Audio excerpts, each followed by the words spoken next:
Hey, it's Will Saletan from the Bulwark. And if you voted for Donald Trump, or if you know someone who voted for Donald Trump, I want to show you something. A lot of people voted for Trump because they believed that he understood the economy and they thought that he would bring down prices. That has not happened. In fact, he's made everything worse. And what I want to show you today is why he's not doing the job his voters thought he would do. I'm going to show you Donald Trump on camera demonstrating that he is unable to recognize or comprehend the damage he's doing to the economy and to millions of Americans. Let's start with a reality check. This is the official Consumer Price Index that was published a month ago. It found that according to the latest data as of April 10th, food prices were increasing. But after that report was published, Trump went out and repeatedly told Americans just the opposite. Here's what he said at a rally in Michigan 2 weeks ago. Grocery prices have gone down. Everything's gone down. And yet I saw this person on MSDNC, but I saw this person. He campaigned on bringing prices down. Every price has gone down. What am I going to do? That was absolutely false. But Trump just kept repeating the lie. Here's what he said the next day in a speech at the White House. Groceries are down. The grocery prices are down. And here's what he said last week in the Oval Office. Groceries are down. All of this stuff is down. By the way, this morning, the government published an updated consumer price index. It found that food prices, on average, were basically flat since the last report, which means that since Trump took office, they're up about 0.5 percentage point. But Trump didn't just claim that food prices were down. He actually said prices were too low. Watch. We have too many eggs. In fact, if anything, the prices are getting too low. To be fair, Trump was joking when he said that. But what kind of president jokes that the price of food is too low when millions of people are struggling because prices are too high? And that's the next thing I want to show you.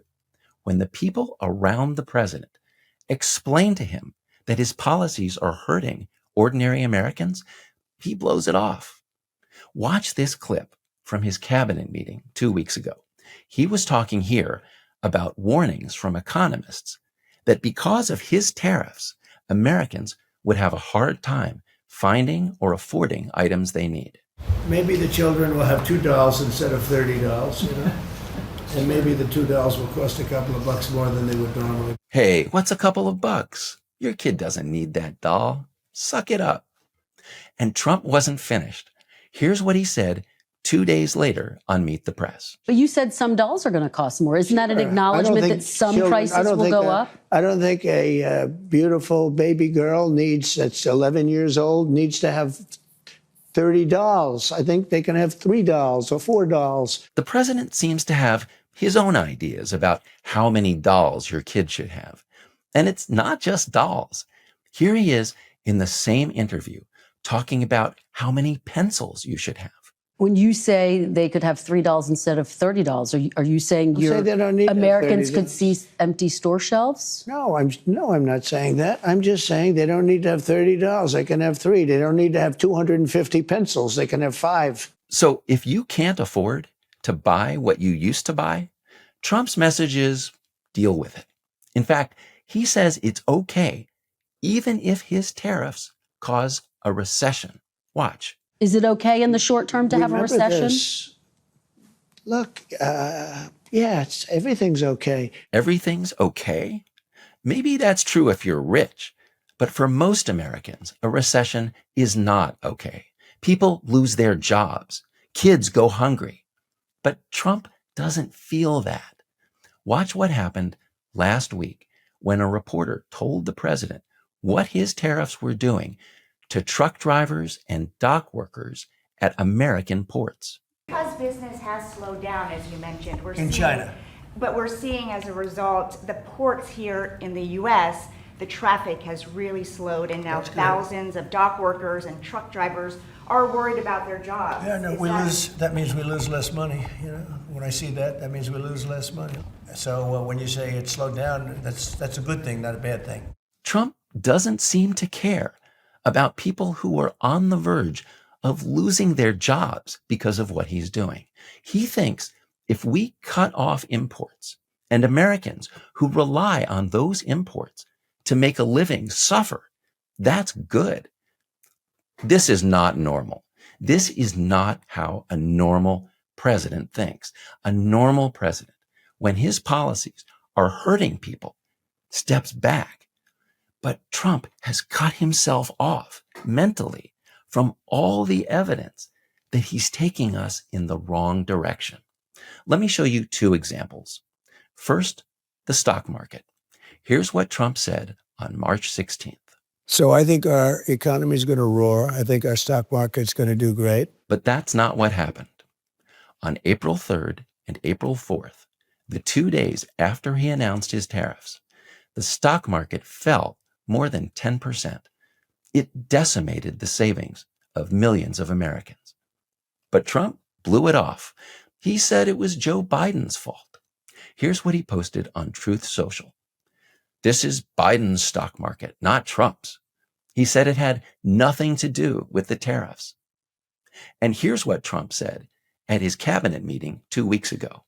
When you look at the stock market in this case, it says how bad a situation we inherited. I took place, this is a quarter that we looked at today, and we took all of us together.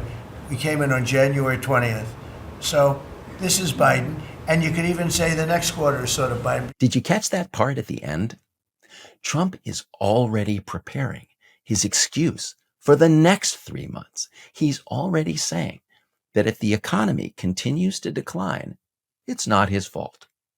So the president has insulated himself mentally from the stock market and other indicators that were going in the wrong direction.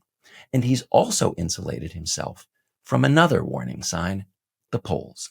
Let me show you Trump's job approval rating in the Real Clear Politics polling average. In this graph, you can see that his rating was positive at the beginning, and then it turned negative in March, and it's been negative ever since. His current average is negative by about 4 to 5 points. And in this chart from Gallup, you can see that Trump, in his first 3 months, had the worst approval ratings of any president in recorded history. A normal president would look at those numbers and recognize that Americans don't like what he's doing. But Trump doesn't see that because he thinks those polls are fake, all of them. Watch what happened 2 weeks ago when Bill O'Reilly, a conservative TV host who supports Trump, asked him about the bad numbers. So, a series of rough polls this week, and I'm wondering how you process that. Does it hurt your feelings when you see numbers come in that are not what you'd like them to be? Well, first of all, they're fake polls. Trump thinks his real approval rating is about 20 points higher than the polls are showing.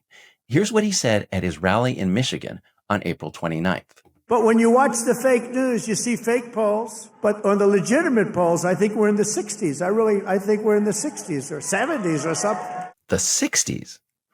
Let me show you the Real Clear Politics table of all the polls that have been published since Trump took office in January. This includes Fox News and all the right-wing pollsters like Rasmussen. There are more than 130 polls in this table. Not one has an approval rating in the 60s. In the last 3 months, Trump hasn't even cracked 55.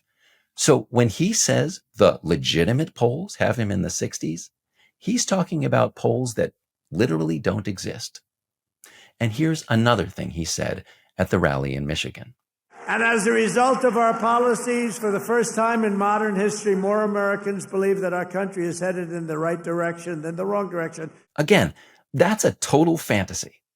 Here are all the polls that have asked whether we're going in the right direction. If you look at the last 40 polls, going back about 3 months, not one of them said we're going in the right direction. On average, the percentage of Americans who say we're going in the wrong direction is 9 points higher than the percentage who say we're going in the right direction. And then on Saturday, Trump posted this picture that makes it look as though his approval rating is 99%. But if you search for that picture on Google, it turns out to be a straw poll of people who attended CPAC, a right-wing political conference. It's not the media that are posting fake polls. It's Trump himself. Look, I'm not going to pretend that everything Trump does is wrong. He does have some people around him who see the damage to the economy. And sometimes those people can get him to back off, like he did on Monday when he temporarily lowered some of his tariffs. And if he keeps listening to those advisors, they might be able to limit some of the harm he's doing. But that's no way to run a country. The President of the United States simply doesn't see and doesn't get what's happening to real people. And as long as he's in that job, we need to elect governors, state legislators, and members of Congress who will stop him from doing even more damage. See you next time.